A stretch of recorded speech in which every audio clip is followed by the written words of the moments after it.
Thanks for watching This Week in Discovery News, and happy Halloween. I hope you dressed up as something sciencey this year, but if you didn't, just think you could have gone as a ghost nebula.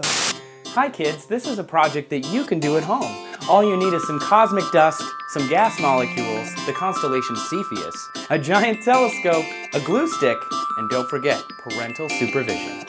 Obviously, if this were a Halloween costume, it wouldn't fit you. It's 2 light years across, which means that if you were to put one edge of the nebula by Earth, it would stretch halfway to the nearest star system, Alpha Centauri. That's pretty big. This nebula has the designation VBD-141, and it was first identified in 1966. It quickly got the nickname the Ghost Nebula because, I mean, well, look at it. It's got like arms and things coming out of it. This photo was taken in 2009 at the Kitt Peak National Observatory in Arizona. This cloud of gas and dust is hanging 1,400 light years from Earth, and while it may look like it, it doesn't have any color of its own. It's getting that from the stars that are even further away. They shine through it and they give it that kind of ethereal feel. To really understand the cool creepiness of looking at space like this, you have to think about it this way. Some of these stars are dead. And they may have been dead for millions or billions of years. The light from these stars originated so long ago and had so far to travel to get to our telescopes that those stars may not even exist anymore. One could argue that this means the sky is filled with dead stars. To download the full-size image and see more creepy nebulae, visit discoverynews.com/ghostnebula. And if you're watching on YouTube, check out the description below for links to all of these stories. While they're not quite as old, these statues have some haunting history too. Easter Island in the Southern Pacific is known for these mysterious, big-headed statues that dot the landscape. The place has always fascinated me. The statues are called moai, and there is a big debate in the scientific community about how they got to where they are and why they were put there in the first place. To prove a new theory, a team of local and US researchers teamed up to show that you can move these moai with a small number of people, kind of like moving a fridge where you walk it back and forth. To test the theory, they built a full-size replica of one of the 4-ton moai heads. Then they attached 3 hemp ropes to the top of its head and walked it along with like 18 people. It's a really impressive feat. If you did the math, they would each be carrying 450 pounds. In under an hour, they were able to move that statue 100 meters. Nearly 1,000 of these moai stand on Rapa Nui, that's the indigenous name for the island, and they range in height from 6 to 33 feet. They all look pretty similar. It's a short body with a giant head on top with big ears and pursed lips. They also discovered eyeballs that fit into the eye sockets. They kind of make them a little creepy, and some of them are wearing hats. I'm not sure why. Europeans have been debating how these moai heads got around the island since they arrived there in 1722, on Easter Sunday, which is how they gave it its name.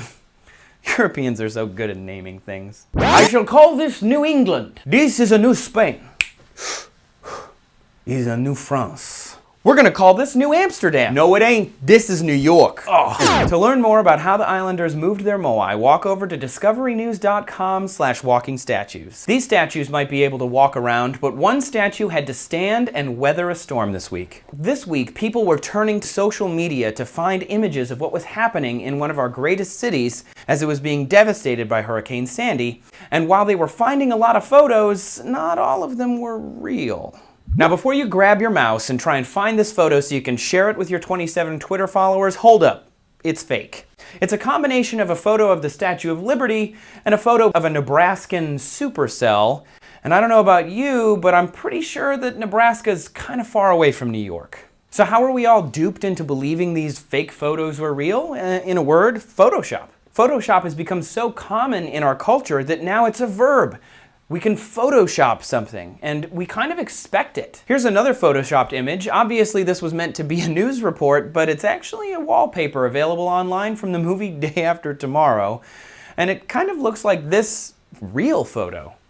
Hollywood, can't you come up with your own stuff? The thing is, while some photos from this week were completely fabricated, others were just misdated, like this photo from September of this year.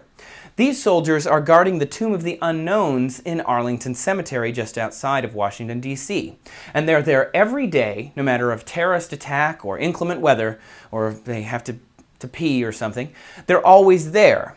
And this photo is from Hurricane Sandy. Less dramatic, but both are real. The moral of the story is to think before you share. There were plenty of real images that showed what was actually happening in New York City, and these photos were shared instead.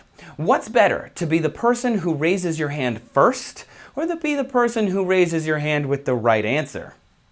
Yeah?